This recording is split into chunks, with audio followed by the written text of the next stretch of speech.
This means that this balancing force is engineerable. That means it's possible to do a type of vibrational engineering with these energies. This is the exact same vibratory energy as what you see around the heads or the bodies of the saints in every tradition. It's not a metaphor, it's an actual vibrational force. There are ways this can be engineered and activated, and they use this all the time in the ancient world. They could use it from anything from powerful spiritual activations to profound healing to projecting extremely toxic and deadly vibrations. That unless you're trained in an energetic science like Chinese medicine, a Western medical doctor will never even know what happened to the person because they won't see the blockages that it creates. They won't see the effects on the energy flows.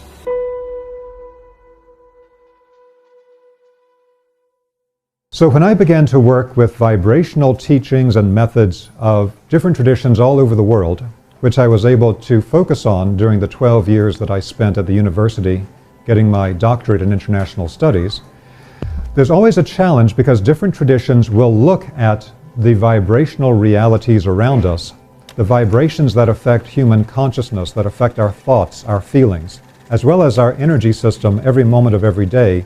They'll analyze these through different methods. There's a concept that I refer to as the number prism, that to understand any phenomena, what we do in a modern scientific approach is we divide it into its component parts.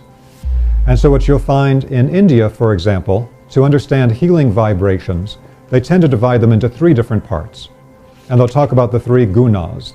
They'll talk about vata and pitta and kapha. They use a 3-fold division. In the West, there'd often be a 4-fold division of the 4 elements. In China, a 5-fold division of the 5 elements. To fully understand any system in the world and to be able to differentiate out every one of its core aspects requires at minimum a 12-fold division. This is a classical teaching from great spiritual and healing traditions in the world. That's why there are 12 disciples around the Christ, why there are 12 imams in Shia Islam, why there are a division of the stars into 12 signs of the zodiac around the sun. It's 12 around the one. For those of you that know sacred geometry, and you look at how a cube is structured, a cube is the form that gives rise to matter. The cube has 12 lines that define the cube. If you look at a sphere, you can fit exactly 12 spheres around a central sphere. Again, 12 around the one. So, to lead to the discussion directly of this, I want to give a frame of reference of what we have done to create modern technology. Because sometimes we take for granted that we live in an age of technological miracles. We just are so exposed to it every day we don't think about it anymore. But the world has been completely transformed in the last 100 years through discoveries that have taken place over the last 150 years. Now, what I'm referring to here is that to have a science, you need to be able to differentiate any aspect of things into its component parts. You need to have a spectrum, what we would call spectrum analysis. So one of the first breakthroughs that we had was the identification of every type of matter that exists in the physical world. In the ancient world, you never had that. So we live in a material world, but we didn't know what all the different pieces of matter were until the latter part of the 1800s with the identification of the periodic table of elements. What we call the periodic table of elements is really the identification of the complete spectrum of matter itself. That opened up everything in material science for all of our modern technology. But then there was another breakthrough that took place in the late 1800s and then was finalized in the year 1932. And that was identifying the complete spectrum of electromagnetic energy. Because until 1932, with the identification of microwaves, we didn't have an understanding of the complete spectrum of electromagnetic energies.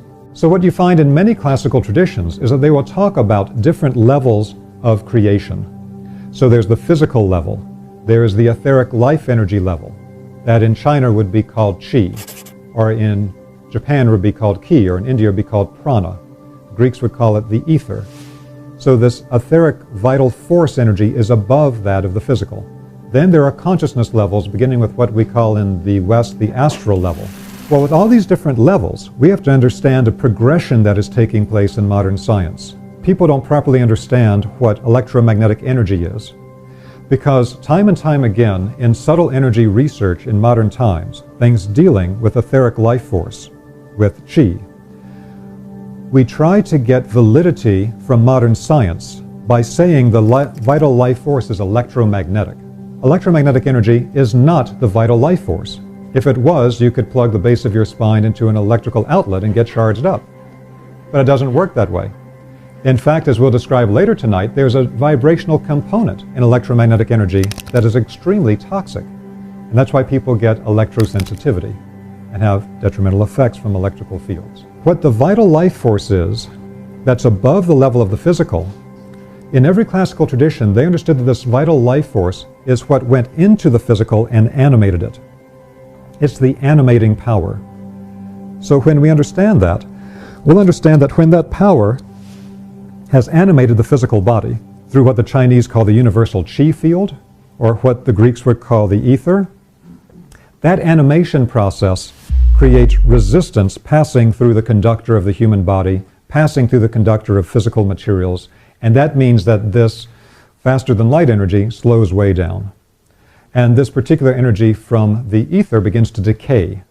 The decay of the etheric energy, of the vital force energy, is what we call electromagnetic energy. That's why Nikola Tesla, in his work, said, well, today in technology, we worked with retarded Hertzian waves that are slower than light. But Tesla, in the 1890s, said there's another type of wave, scalar waves, that are faster than light. And that's the real thing behind the electromagnetic energy.